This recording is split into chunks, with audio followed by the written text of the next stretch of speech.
হজের সময় এহরাম বেঁধে মিনায় তাঁবু থেকে বের হয়ে আরাফায় যে গোসল করতে চাইলে এহরাম খুলে ফেলা যাবে কিনা? ভালো একটা মাসালা প্রসঙ্গত আছে। আরাফায় গিয়ে একটু ফ্রেশ হয়ে গোসল করা ভালো, উত্তম, মুস্তাহাব। বিশেষ করে আপনার অনেক ভিড় থাকে, গরম থাকে, ফ্রেশনেসের জন্য দরকার হয়, কিন্তু সেখানে গোসলের ভালো কোনো ব্যবস্থাপনা নাই। শুধু টেপ আছে, কিছু বালতি বা টুকটাক কিছু পাবেন বোতল, এগুলো দিয়ে বসে সবার সামনে গোসল করতে হবে। আলাদা ওয়াশরুমের মধ্যে কোনো কোনো জায়গা ক্ষেত্রে গোসলের ব্যবস্থা থাকতে পারে, না থাকলে ওই পাইপ দিয়ে করতে হবে। দুইটা ব্যবস্থাপনা আছে। এখানে খুবই গুরুত্বপূর্ণ একটা বিষয় হলো মা বোনদের জন্য, সেটা হলো মেজরিটি হাজিদেরকে দেখা যায় মহিলারা পর্দার কোনো বালাই নেই। অনেক পুরুষরা আছে, আপনারা প্রস্তুতিমূলক সেশনে দেখছেন, হোটেলে দেখা যাচ্ছে আপনার ওয়াইফ একটা রুমে অন্য মহিলাদের সাথে আছে, আপনি সেখানে হনহন করে ঢুকে যাচ্ছেন, সেখানে অন্যজনের ওয়াইফ আছে।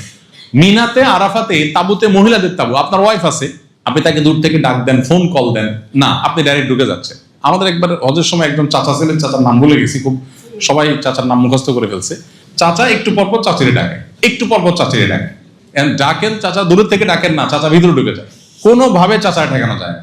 মানে এটার জন্য বহুত আইন মোকদ্দমা করেও শেষ পর্যন্ত ঠেকানো যায় না বেচারাকে, কোনোভাবে সে নিয়ন্ত্রণই করতে পারে না।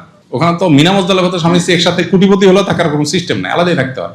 তো এখানে মা বোনরা অনেকে পর্দা বোঝেন না, অনেক পুরুষরা পর্দা বোঝেন না। পর্দা না বুঝলে আপনার হজ করার মানে কি দাঁড়াবে? এই জন্য পর্দাটা আমাদের বোঝা উচিত।